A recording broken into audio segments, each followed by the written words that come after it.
These are the Resident Evil 8 leaks from the tester event. So I guess there was a game test event and someone leaked the gameplay. But anyways, let's read. It's been almost a month since our last snippet of information regarding Resident Evil 8 Village, which you may recall being a whole lot of "we can't answer that yet."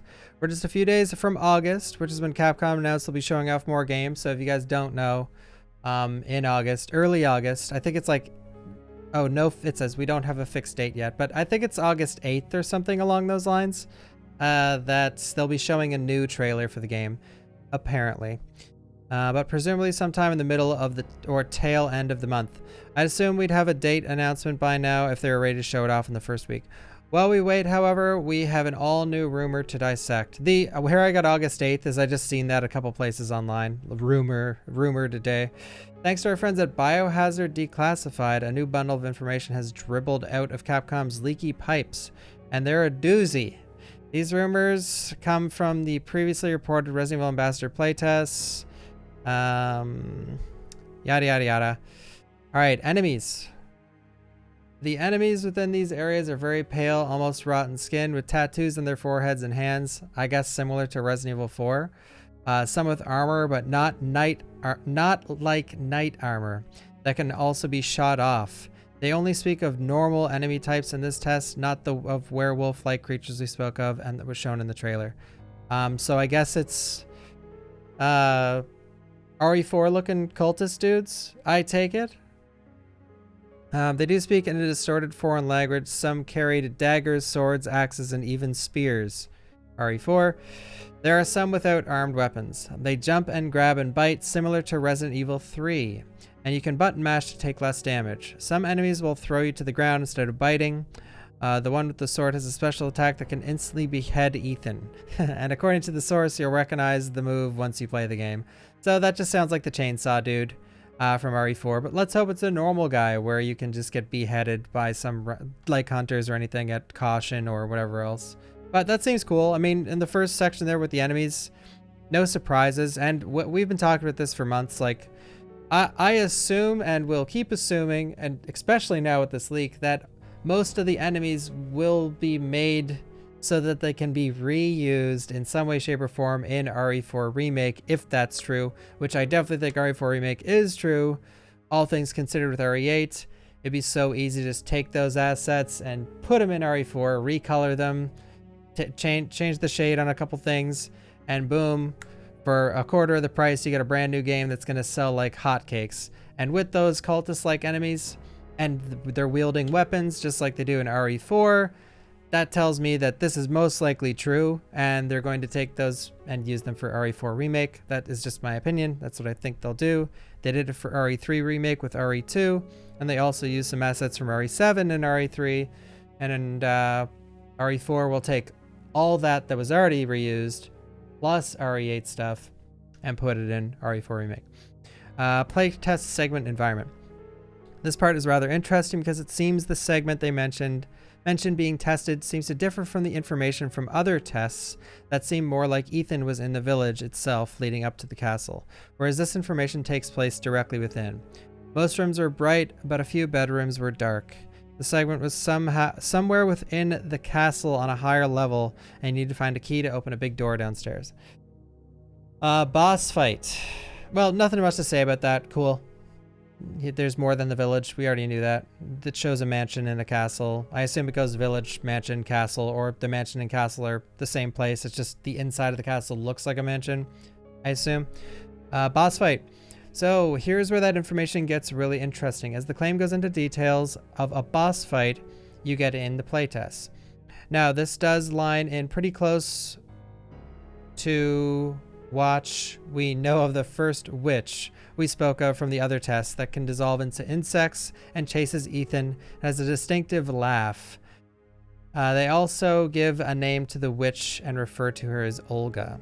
Once opening the door, the lady in black named Olga appeared and released a swarm of insects. The player won't have to fight the insects unless she spots Ethan. She would laugh constantly whenever she spots him.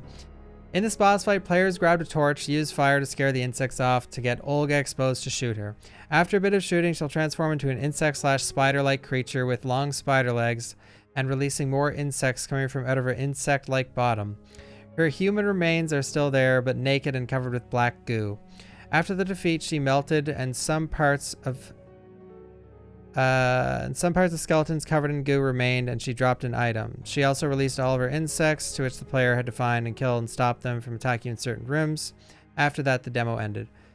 That sounds like Marguerite copy-paste into RE8, which that wouldn't surprise me. I mean, well, not RE8 copy-paste necessarily, but more so probably expanding on the virus that was used in RE7 on another female antagonist, and it affects her similarly to how it affected Marguerite. But I'd assume they're probably going to use some of the same assets and stuff from Marguerite fight, or some of the animations or attacks. At least that's what it sounds like. Which, you know, we already predicted. When I first watched the trailer with the insect lady, we were laughing like, oh, Marguerite, haha. But that sounds just like a fight from RE7. Cool, no surprises really. But interesting. I think the Marguerite fight was one of the highlights of RE7. So to use that aspect of the virus on someone else in RE8, I'm fine with. That sounds pretty cool. No surprises though. Weapons. This thing's pretty long, by the way. Probably won't read all this, but weapons. The playtest featured a handgun, probably the same one shown in the developer preview, a shotgun possibly obtained from the old man in the trailer, and an unbreakable knife. Thank God. It also appears the player can obtain temporary melee weapons like an axe that can be broken off with a few hits. Cool. Well, that's awesome. Extra melee weapons. The unbreakable knife, thank God. There's going to be an unbreakable melee weapon, so you can do knife only or melee only runs.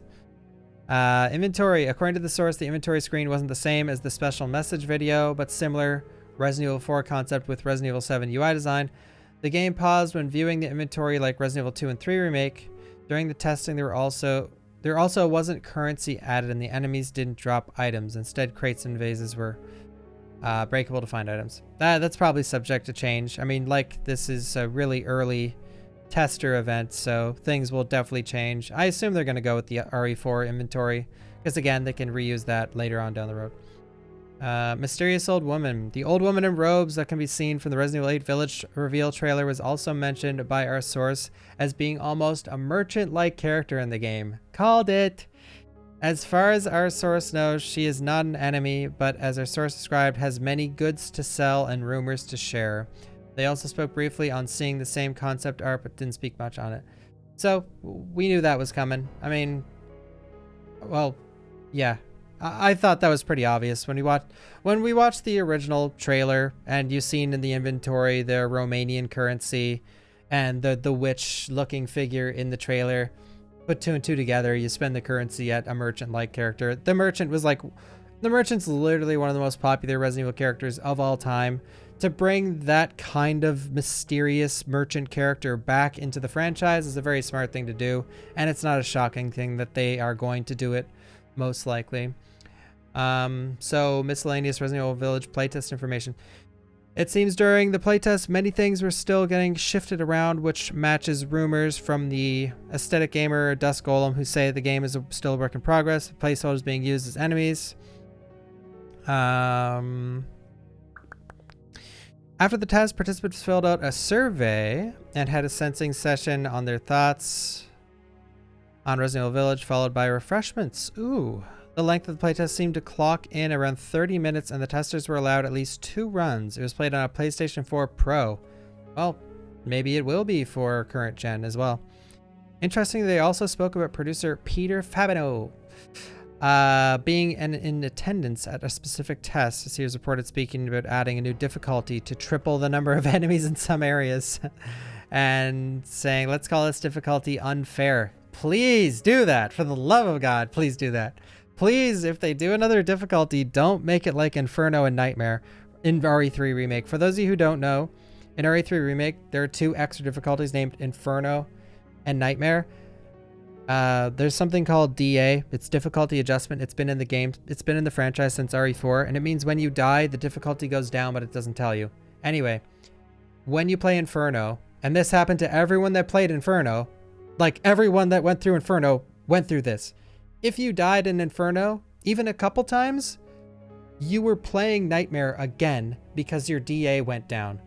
The max difficulty that's supposed to be unfair should stay capped at the max DA, which is what RE4 Professional did. It doesn't matter how bad you are, I believe, correct me if I'm wrong, at RE4 Professional, it doesn't matter how bad you are, how many times you miss a shot, how many times you die, the difficulty never goes down. As opposed to Inferno, if you die once, the game becomes super easy again. So you're not playing Inferno, you're replaying Nightmare again. Please, for the love of God, it is common sense. When you do a bunch of different difficulties, the highest one stays at the highest DA, or doesn't have DA in general. It's just a dumb mechanic for the hardest difficulty. It's a fine mechanic, but for the hardest difficulty in the game, it's just stupid. People play that difficulty to get annihilated, not to get their hand held through as they get annihilated. Anyway, it's common sense. And the reason I think that DA exists in Inferno isn't because people disagree with my opinion I shared. I think it's just something they overlooked and they just didn't do it, and they forgot about it and didn't care. And it was like Inferno and Nightmare were definitely just rushed out the door. There's no time put into those difficulties. There was supposed to say he was serious. He wasn't sure how serious Peter was actually being, and this part we're unsure of how true it is. Another small claim was that the music starting at 1:30 is the music that plays during the encounter with a large enemy seen jumping off the roof. Oh, that's from the trailer. They also said to expect a new trailer in August with the new information from Capcom. According to them, the story will become more clear. Another returning character will be revealed, and there will be another twist. Sick. I would love more returning characters in RE8. That's one thing I didn't like about RE7. And I'm just sharing my own opinion. It sucks that RE7 isn't the 7th game in the franchise. It's like the 24th, at the time it was the 21st, I think. The 21st game in a franchise having no returning characters at all until the very end was sort of sad, you know. We continue to play these games to get nostalgic and get at least a little bit of fan service, which RE7 was a great game, but with RE8 I would love to see returning characters, so that'd be awesome to show more. And in conclusion, there's quite a treasure trove of info out there. Really excited to hear about the unfair difficulty, especially after RE3 Remake's harder difficulties were pretty easy, save for the final boss fight, which was more unbalanced than genuinely difficult. Hey, they know. I'm also interested in the idea of the merchant in dealing in rumors as well as goods.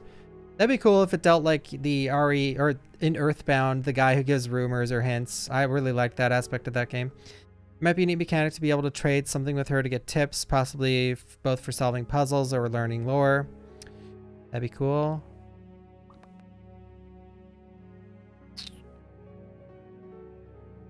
Happy to hear that enemies so far aren't dropping items. As much as I love RE4, it results in much less tense scenarios. You can run dry in professional difficulty from time to time, but never for all that long. That's very true. And when I just played through RE4 Professional, and the one thing that does make it unbalanced, in a sense, is that, you know, oh, I'm running out of ammo, line up a ton of villagers, toss one incendiary grenade or one grenade, get the profits. You know, you stock up on like 30 shotgun shells and whatever else. I like that mechanic. Like, I like collecting items, or I love when enemies drop items. I actually really like it, but it doesn't make it scary at all. It just, when you see an enemy, you're not scared. You're like, oh, I'm sick. I hope he drops something good. At least that's me. It'll help the horror pacing alive throughout the entire experience. Hearing that Olga is more or less a copy-paste of Marguerite boss fight. Hey. But it's possible the fight itself isn't finished yet, and they're still working on her specifics. Very intrigued with the inclusion of melee weapons, which are a rare sight in Resident Evil aside from the Outbreak games. The ever-returning knife and context-sensitive moments in RE6. The series has never had a system as robust for melee fighting. I'm very down with that as well. I love melee in Outbreak. It's so much fun. I wish they revisited it many more times. Like, I would have actually loved an RE7 if you got like a giant iron pipe and you could beat Molded. Well, Molded are a crappy enemy to beat up with a pipe, but still, I would love some melee combat, and which sounds somewhat reminiscent of Condemned's combat system. I love Condemned for the melee combat, and most people do, so that returning in Resident Evil would be awesome. I love melee combat, and I would love just more, for me, I would love more categories in speedrunning, which just like melee only, where you use an iron pipe or whatever the whole playthrough, or a big axe or whatever else. It'd be awesome. And it could, I'd much rather melee only than knife only, because then you could just switch up your weapons and stuff. It's awesome. I loved running. I ran and maybe have the record for, I don't know, but melee only for Resident Evil Outbreak File 1 and 2. And it's awesome. Like, it's so much fun to do melee only. Like, melee only very hard.